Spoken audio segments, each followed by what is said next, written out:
Ambassadors, delegates, ladies and gentlemen, friends, students, welcome. My name is Dmitry Grozbinski. I'm the Executive Director of the Geneva Trade Platform, and it is my pleasure and honor to welcome you to this, the fourth session in our accidental series in conversation with Professor Richard Baldwin. This is, as I said, the fourth iteration of this, and we are incredibly honored and pleased to welcome the Honorable Damien O'Connor, Minister for, and I hope I get this right, Agriculture, Biosecurity, Trade and Export Growth, Land Information, and Rural Communities. I should have added in a made-up one and made you guess which one. It is such a pleasure to have you here with us. These are not the most comfortable times by any stretch of the imagination. They're difficult times, but I think they are also times that emphasize the need for creativity and collaboration across every sphere of diplomacy and trade relations. And I think New Zealand has been at the forefront of creativity and innovation across the full range of multilateral and plurilateral fora for certainly as long as I've been following trade, which, contrary to my appearance, is not 15 minutes. I'm therefore especially excited that we will hear today from the Minister about New Zealand's vision for trade for all and how to bring that to the World Trade Organization. Before I hand over the microphone to the Minister, who you all came here to see, allow me to do some very brief housekeeping. Our protocol, our order for today will be, I get off this stage, I invite the Minister up to make his remarks.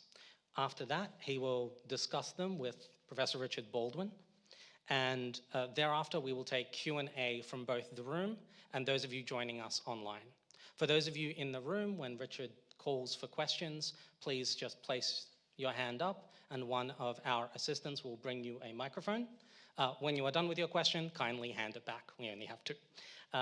For those of you online, you can ask your questions at any time, but we ask you to do so via the Q&A box, which is at the bottom of your Zoom window. With that housekeeping out of the way, it is my sincere pleasure to welcome to the podium Minister O'Connor. Please.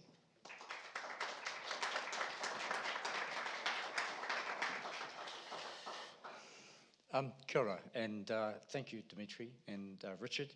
It's indeed an honour to be here, and I have some of my supportive team in the audience. I'll point them out perhaps later. Tēnā koutou katoa, and greetings to you all today. It is a pleasure to be here in Geneva, at the heart of the international rules-based trading system. I'd like to begin today by acknowledging Professor Baldwin and the Geneva Trade Platform and all of you for your participation, whether it be in person or online. When I planned this trip to Europe, I did not know I would be here during such a history-forming moment. Aotearoa, New Zealand, is deeply committed to the international rules-based order, whether those rules relate to international trade or to human rights and protecting the dignity and mana of all people. Upholding our collective responsibility for the international rules is more important than ever.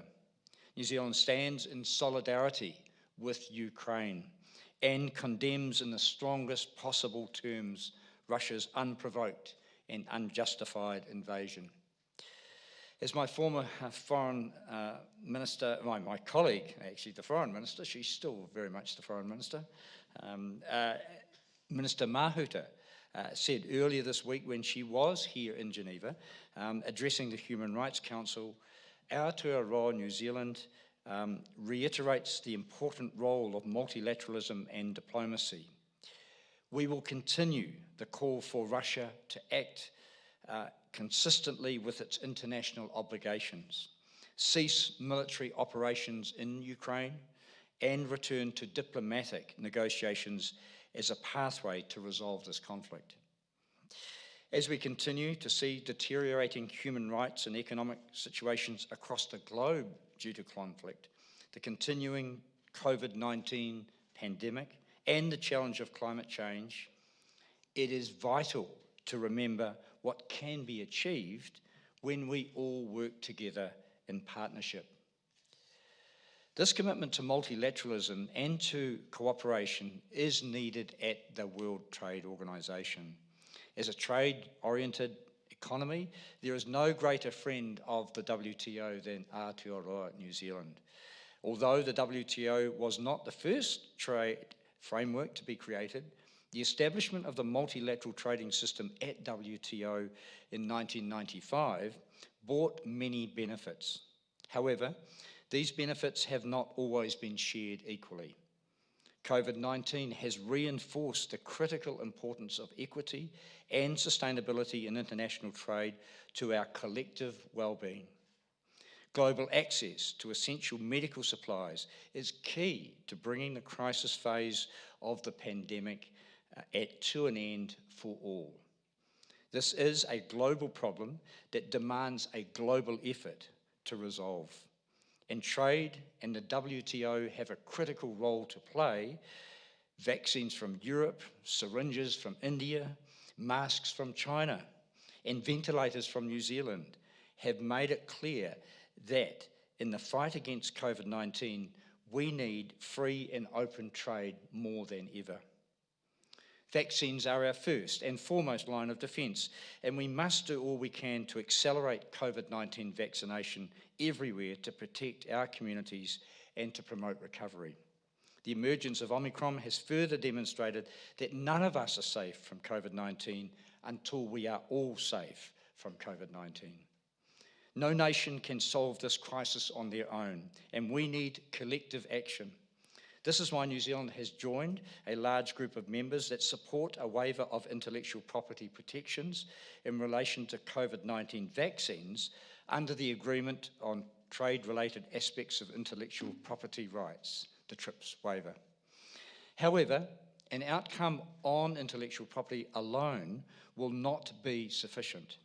We need to ensure we also achieve a broader trade and health outcome at a reconvened MC12.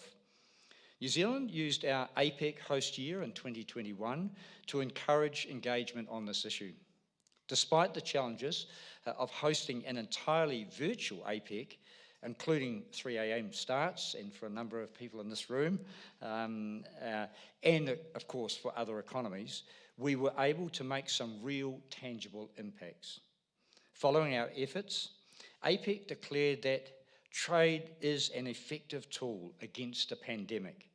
This included agreement on export restrictions, trade facilitation, supports for a TRIPS outcome, and 17 diverse economies either lowered or completely removed tariffs on vaccines and related products. We're proud of that achievement. A similar approach is possible in the WTO, building on the Walker process.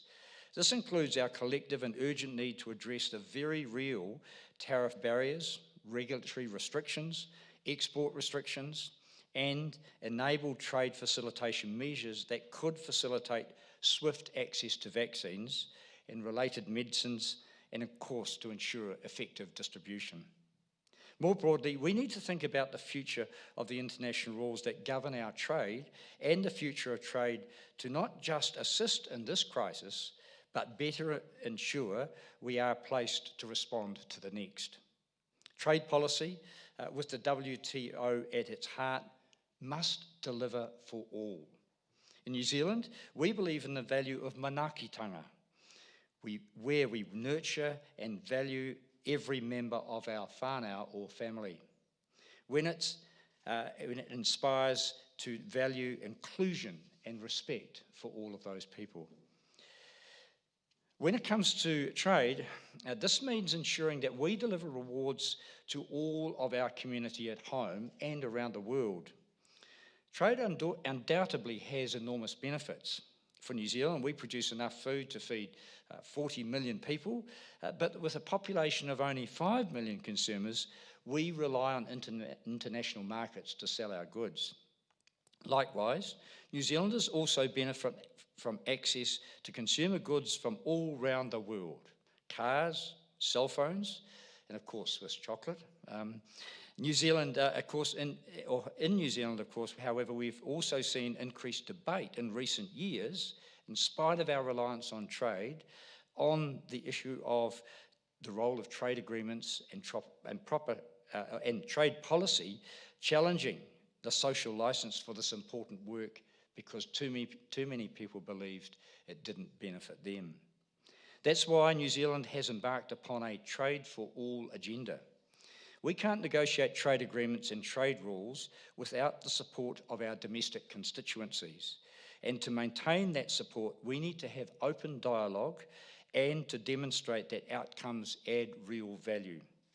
This has involved extensive consultation across Aotearoa New Zealand with a view to establishing how trade policy can share the benefits more evenly across our community, including women, including our Māori Indigenous population, rural communities, and small and medium enterprises. We've also established new institutions to assist in this work. In 2018, alongside Chile and Canada, New Zealand formed the Inclusive Trade Action Group, ITAG. ITAG members work together to help make trade policies more inclusive and ensure that the benefits of trade and investment are more broadly shared. Within ITAG, we have launched the Global Trade and Gender Arrangement, GTAGA. We know that trade has a positive impact on economic development and that exporting firms, include women-owned companies that export, can achieve greater levels of profitability, of competitiveness, productivity, innovation, and resilience. These arrangements bring a new way of thinking to our trade policy. Domestically, we also continue discussions with small and medium enterprises in our Indigenous Māori population. This change in a facilitative approach to trade has already produced tangible results with a Māori Trade and Economic Cooperation chapter in our recently concluded New Zealand-UK Free Trade Agreement. In these discussions with New Zealanders about the future direction of trade policy, the nexus of trade and environment is a frequent topic of conversation. It is a crucial area where trade policy and trade rules can have a positive impact. It will be no surprise to hear a New Zealand Trade Minister, who's also Minister of Agriculture, speak to the importance of phasing out domestic support for agriculture. These subsidies do not just harm developing economies that lack public funds to compete, and they also, of course, harm the most efficient farmers, including a negative impact, of course, ultimately on the environment. Worldwide, approximately 1/3 of food production is wasted, which alone produces between 6 and 8% of total emissions. Phasing out domestic support for agriculture would have a significant impact on reducing that impact on reducing that. That's why New Zealand, alongside many developing nations, is calling for a reduction of domestic support of 50% by 2030. For the livelihoods of those that feed us and for our planet, we must keep agriculture on the agenda at a reconvened MC12. Fossil fuel subsidies that cost approximately $500 billion of public funds per annum. Not only do these subsidies prevent governments from spending money, Not only do these subsidies prevent governments from spending money on other social programs like health and education, but actively undermine our fight against climate change. As we implement our COVID economic recovery responses, we must reflect carefully on the long-term impacts and orient this large stimulus to the future that we want. New Zealand was proud to lead a statement on fossil fuel subsidy reform supported by 45 WTO members last year, and we would welcome more to join us. Environmentally harmful subsidies are not just limited to the climate. As a Pacific nation, New Zealand and our neighbours have seen firsthand the devastating impact of fishery subsidies on global fish stocks. This damage is widely recognised and is why we have been talking about fishery subsidies for over 20 years. However, we continue to miss deadline after deadline. All these elements for an outcome are on the table, and we are closer than we have ever been before. We ask that all members show flexibility and prioritise an outcome at MC12. For the fish and for our fishing communities, we must not let another deadline pass. It will not be enough, however, to bring new rules to the WTO. We must also ensure that the WTO as an institution is strengthened and resilient to face new challenges. New Zealand has made judicious use of this mechanism. A key part of this is the dispute settlement system.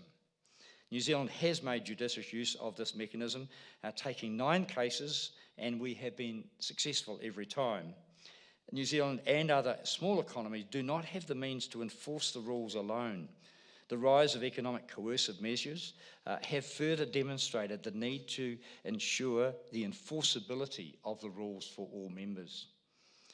So it's no secret that negotiating at the WTO has become more difficult over the years, and consensus always is. However, we must find a pathway to restore a fully functioning dispute settlement system at MC12 for all our members, from big to small, from developing to developed. If we do not find a solution or put ourselves on a path together towards a solution, we risk returning to a world of arbitrary and non-transparent protectionism. We will work to find a credible pathway for the reform of the appellant body, which is so critical to the WTO. I understand this is a difficult period that the WTO is facing. I know many members are frustrated after multiple delays to ministerial conferences and a lack of progress on several negotiations. However, in these turbulent times, we need trade and the WTO more than ever. Trade can be an important part of the solution to the immediate crises like the pandemic and the long-term crises like the climate change. We cannot do things as we have done in the past and expect the same results. We must remain ambitious, creative, and flexible to demonstrate the benefits to all in order to develop a truly trade for all agenda at MC12. Look, thank you for the opportunity to say a few words here, to outline New Zealand's position, and to thank all of you who are part of the trade fraternity. Again, we're part of the solution, not the problem. Kia ora. Thank you very much.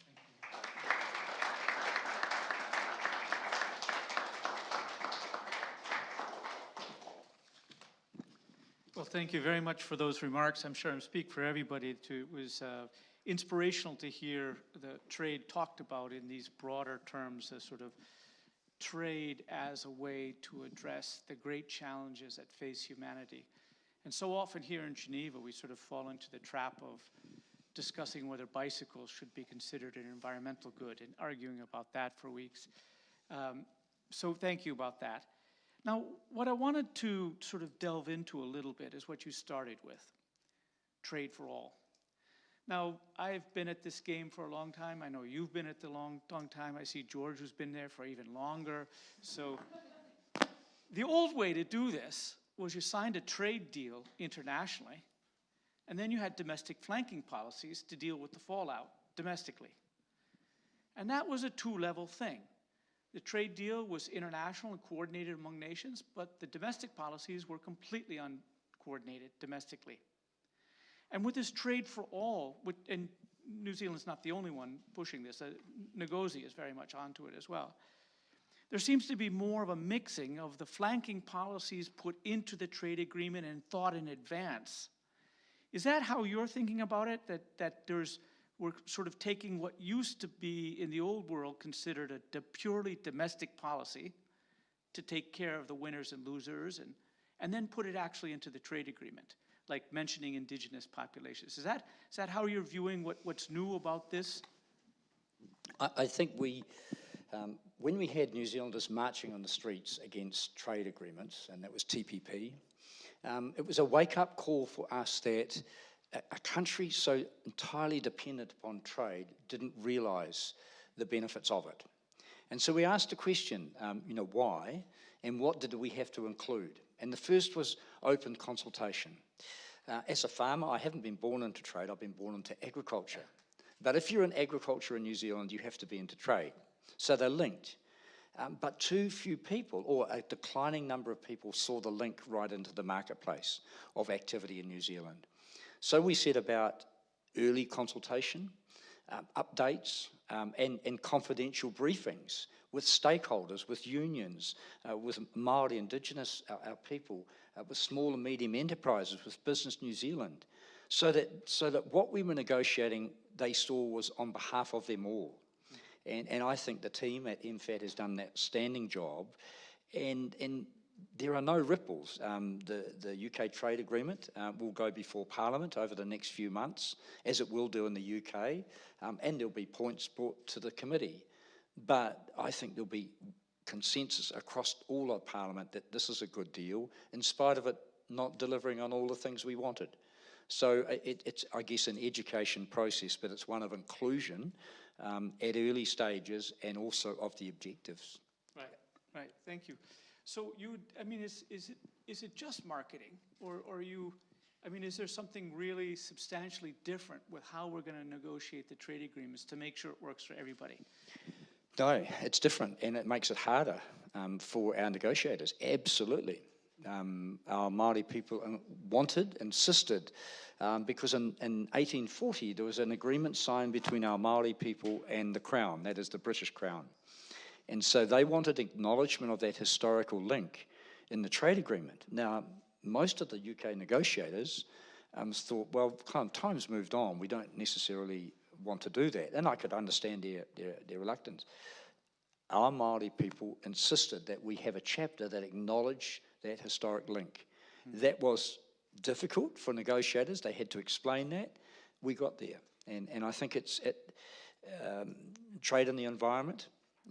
We got over 290 environmental goods listed in that agreement as well. We've reached an agreement, and I know it's not easy to do, on what are the goods that are of benefit that we should remove all the tariffs, so that we can transfer those between our two countries and hopefully the wider world to assist us tackle the challenges of climate change, of biodiversity degradation, of fresh and clean water for people.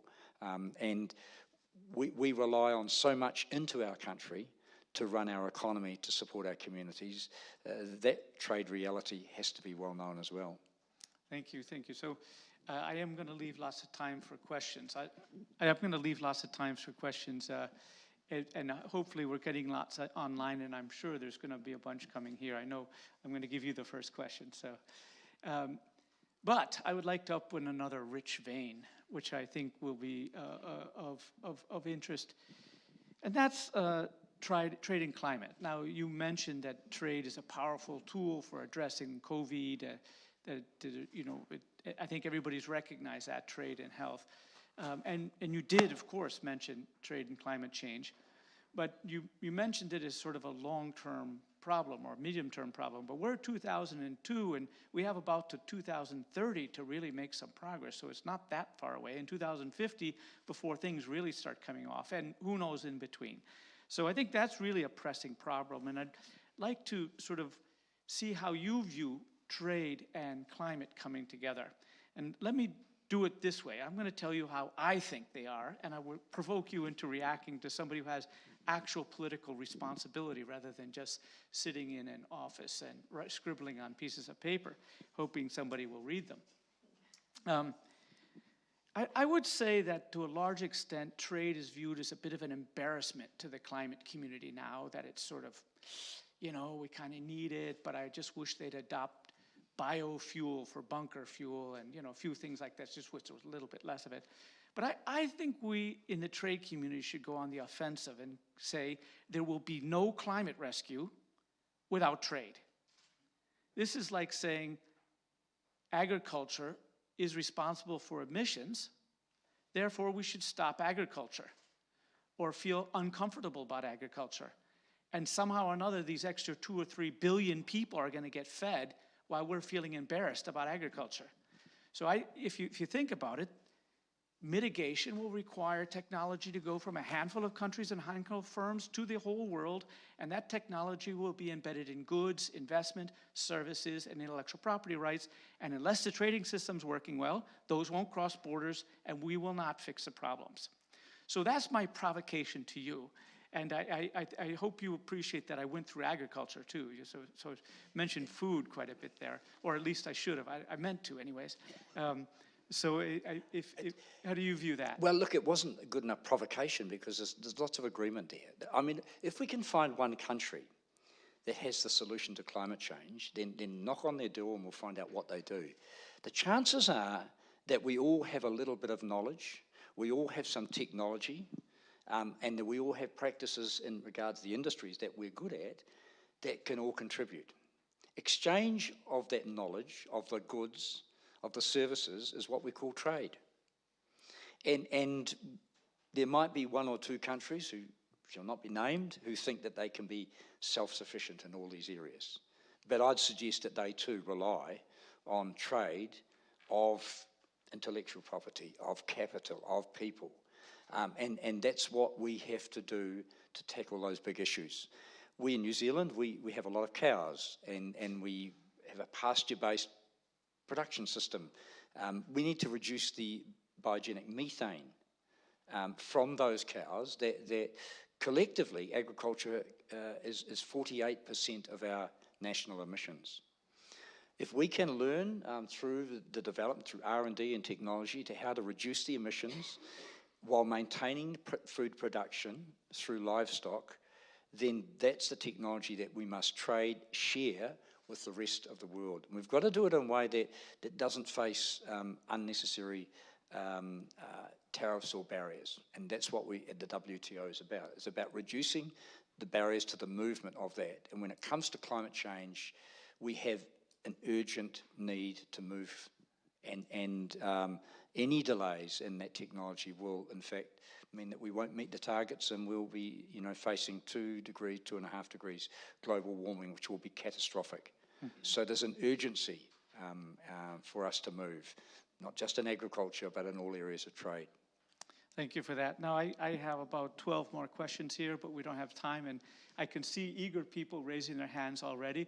So I'm going to pass over the first question. So we work with students at the Graduate Institute, some of the sharpest firecrackers you've ever met. They're there, very now engaged, I'm worried. Very interested.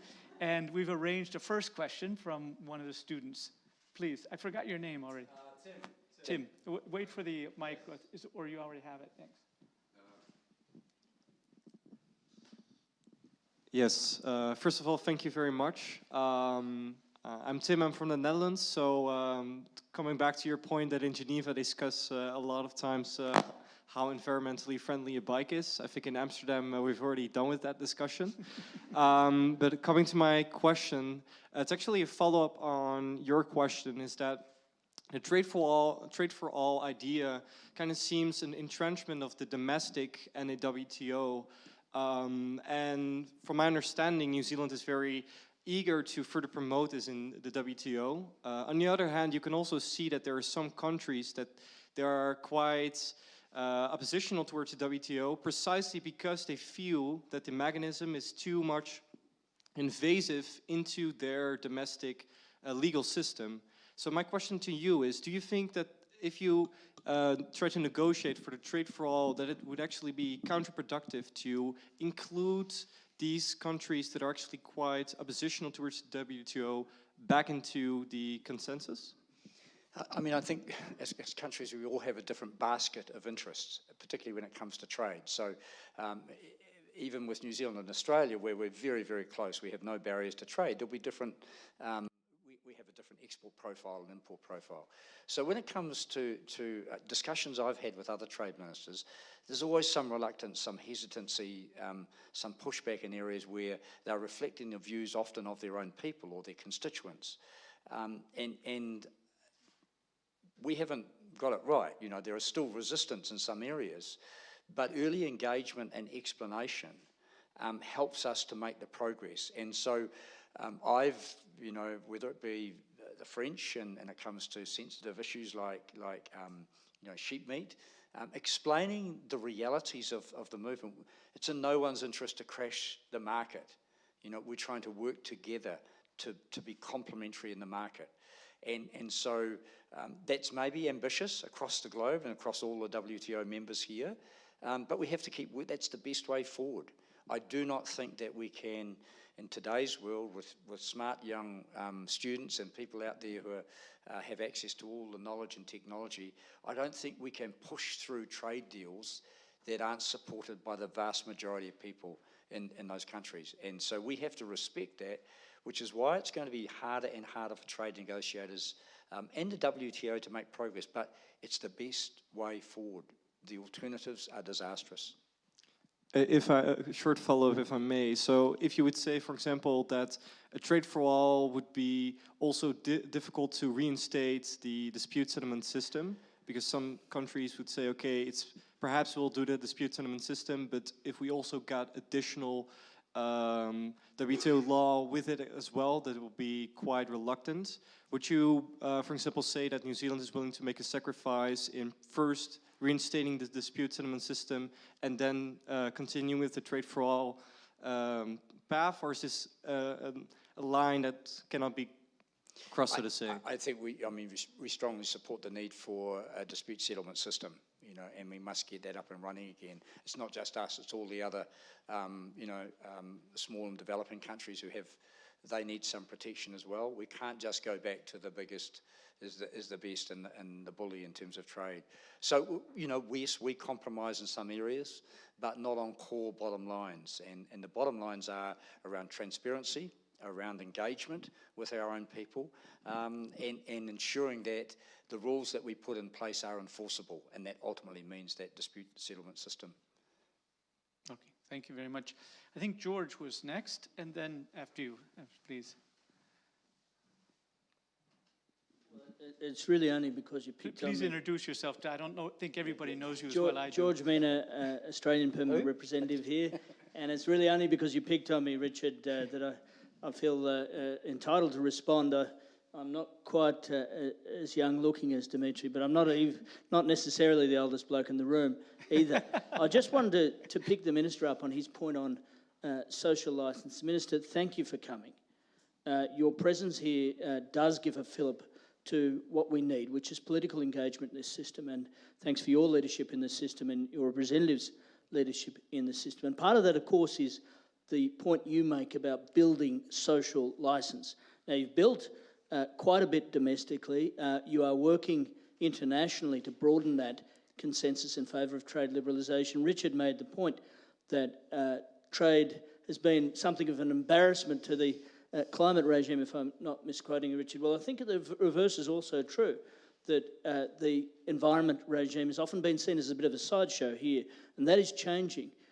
We need to build consensus support for trade reform in other constituencies beside the trade regime, including in the environment regime. And one of the very best ways to do that is to demonstrate the benefits of subsidy reform in sectors such as agriculture, representing a third of global emissions, agriculture and land use, and removing those distortions. So my question to you, Minister, is are there ways that you can conceive of taking this building of social licence more broadly internationally, in particular into the environment regime? What can we be doing to activate partners in the global environment movement and with perhaps political leaders in the environment space?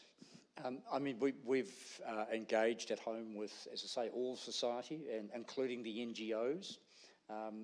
So the thought that trade was the problem, and it has been like that for some time, because ships take goods around the world, then that must mean things are bad because they're polluting and buy local and all of these things. But as I say, we don't have the technology to put solar panels in place in New Zealand. That comes from somewhere else. We don't have the intellectual property, to further develop reduction in methane, from cows. We're sharing that with the Netherlands. All of those things mean that we've got to get out and explain the realities to people who just take the one-liners. And social media, we thought, would have helped. It hasn't. It's probably spread more misinformation than it has true information. So come back to the point that sitting down with the ENGOs, and I think that's crucial. It's the obvious areas of fossil fuels, subsidies. We need to address those. But it's the less obvious ones, around where it's not just a payment to farmers to keep them in their local communities, the subsidies, this is what I'm talking about, but it's the overproduction in inappropriate places that leads to additional emissions, market distortion, displacement of people, some people, and constraints on development in some of the developing countries. All of these things mean that through trade negotiation, and they may have thought it through other legal avenues, international fora, but actually through the WTO, we can address a lot of those things and ultimately leave the door open, as I've said before, to that the sharing of technology, of techniques, of capital, of all of the things that will contribute to better environmental outcomes. But we've tended to have the ENGOs, you know, bringing their thoughts to the committees around the world on these issues. And we'll see that still in New Zealand when we have the UK FTA before Parliament. But hopefully there'll be a better level of understanding of what we're trying to do and the why. And I think explaining the why is really, really important. We're here for the benefit of us all, not for the benefit of few. And that's what trade for all means. Thank you. The woman behind George here. And then I'll go get one online as well. Thank you, Minister. First of all, thank you so much for your speech. I personally am a young person. Could you introduce yourself? Oh, sorry. My name is Chang. I'm a student at the Graduate Institute as well. And yes, thank you for your speech. I think it's really important to remind ourselves of the importance of multilateralism, especially in our current climate. My question for you is, do you think that our over-reliance on the plurilateral approach might lead to a failure of the multilateral system? Because take carbon pricing, the CBAM mechanism, for example, do you think it's possible to reach a consensus on the multilateral level? And is there space for another question? Yeah, No. sure. Okay. He'll answer whatever he wants anyway. So. I hope so. My second question is on a very specific group, because when we say trade for all, what I think of in the current climate is fragile and conflict-affected states, and these states have a very specific needs. Even the WTO at its establishment, it was established on the idea of using trade integration and economic integration as a pathway to peace. But what we're seeing nowadays is just that there are economies who are integrated into the multilateral trading system, but that doesn't guarantee peace. With one aggressor, it can still leads to the fall of the effort that we have been building in the international community over the past decades. So my question is just, how do you think we can harness the potential of trade to achieve, I guess, sustainable and durable peace? So that's. I'll start on the second one. Yeah, right. I'm not sure you're going to be able to get all of them. No, I won't. I mean, interdependency, which is trade, must build peace, or the reasons for peace, and remove or somehow dilute the reasons for conflict. And that interdependency, which we see across the globe, and maybe not sufficient, obviously, in the latest conflict, which is disastrous. But we see the links. So the long and short of that is that building the links and the interdependency and the value of that is surely a better way forward to peace and cooperation.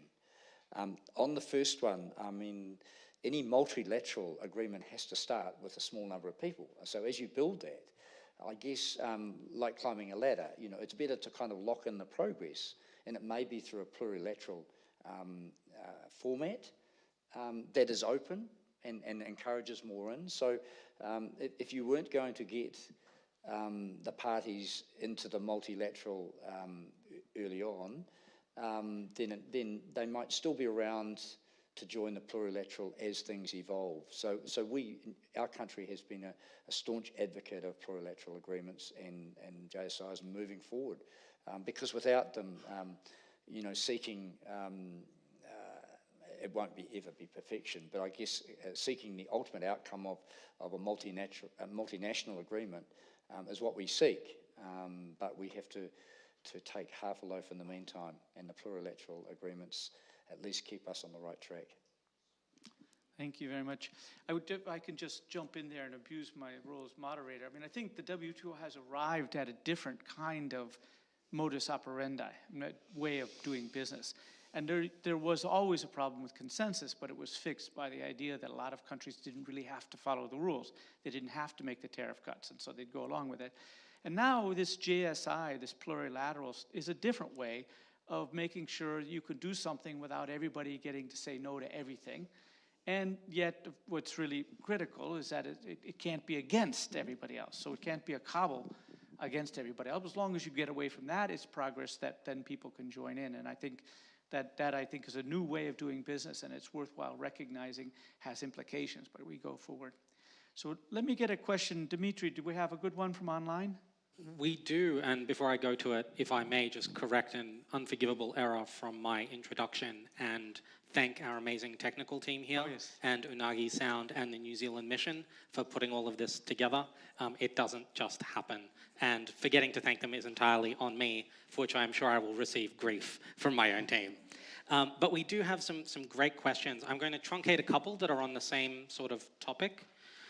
Minister, you began your remarks with, I think, a very heartfelt condemnation of what is happening in Ukraine.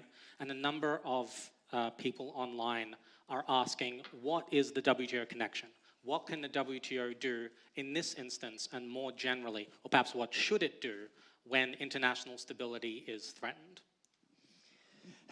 Look, it's not for me to make the final judgment on that, other than to say it is a dilemma, and we met with the Director General, who's in the middle of that pressure, you know, from different sides as to whether drastic action should be taken. MFN issues are being talked of, and it's hard. I think the point is made. The Security Council is probably the place for much of this discussion and debate. And for directives, if any, you know, to come from. But the WTO ultimately will be drawn into this, and we just have to hope that, you know, the right decisions are made. And clearly, MC12 is the most acute issue. What might this terrible and emerging humanitarian disaster, what might this do for MC12? You know, is it, will it end up being a dysfunctional forum, or will it be one where we can build on the consensus that's been arrived at? You know, there could be more, and so I think that's a decision for the Council and for the Director General, and New Zealand has spoken, as I said in my speech, very clearly on our thoughts on Russia, and it's you know, illegal intervention. That's the politest way I can put it, into the Ukraine. But it is a dilemma, and we will contribute along with all the other members of the WTO to what we think is the best way forward here. It's not for me to prejudge what that will be. Thank you very much. That's a difficult question, but I guess unavoidable at this time. And so let me, is there a question here? Otherwise, I'll go down my long list. Hold on, no, let me ask. No, you're supposed to say no, because I want to ask my question to Dimitri. We haven't got our cues quite right yet. Digital. Digital technology is changing ways of trade, and I understand you have quite an interest in this and how it works. Let me provoke you with mine. I think not personal, I have to say, but no, yes, not personal, as a country. Right. Digital technology, I think, is changing trade all sorts of ways, but most importantly, it's allowing remote provision of services, essentially working from home when home is abroad, creating in essence, a new development pathway, service-led development. And the WTO could be involved with that. It might be involved in it. So let me just put that as a opening. Digital technology, the future of trade, what can the WTO do?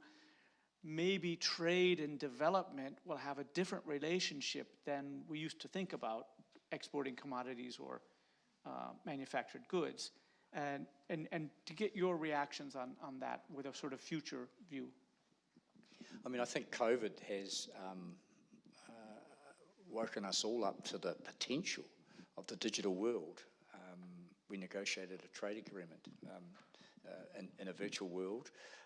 But again, the movement of goods and services in a digital manner. The issues of data protection, of privacy, of course, are complex. People are grappling with those through trade agreements and different levels. We have an open plurilateral, deeper, an agreement which we started between ourselves and Singapore and Chile, and now we have interest from others, Korea and Canada, and hopefully that might grow so that we can agree on not just the principles, which I think, even though we're struggling with some of those as well, but on the detail so that others can come in. And as I say, it's a technical area, one where our Indigenous partners, our Māori people, have some concerns.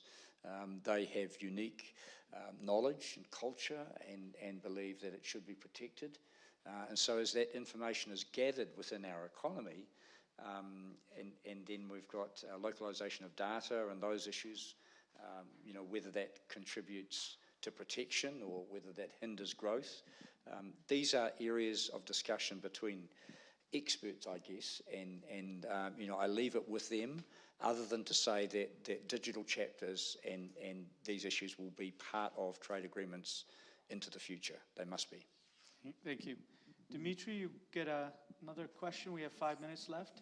Yes, we do. Another sort of two-part related question, Minister. Congratulations on the conclusion of the UK-New Zealand Free Trade Agreement. We have a question about that. There have been critiques in the United Kingdom that this free trade agreement will open up the United Kingdom to, and I am quoting here, agri-food products made with lower standards that might risk British farmers' livelihoods due to the extra competition. I want to stress that I am quoting here and do not intend to fight you in the parking lot. So we have a question about that, and then sort of as a follow-up, because we always want more, can you provide an update on the status of the EU-New Zealand Free Trade Agreement negotiations? Look, on the first one, and look, I've spoken directly with farmers. The farmers in New Zealand are complaining about the cost of production. We have ever-increasing animal welfare standards and expectations. We are just imposing new standards on freshwater management and nutrient management on farm. We are looking to include our farmers in an emissions trading system. So these are adding costs.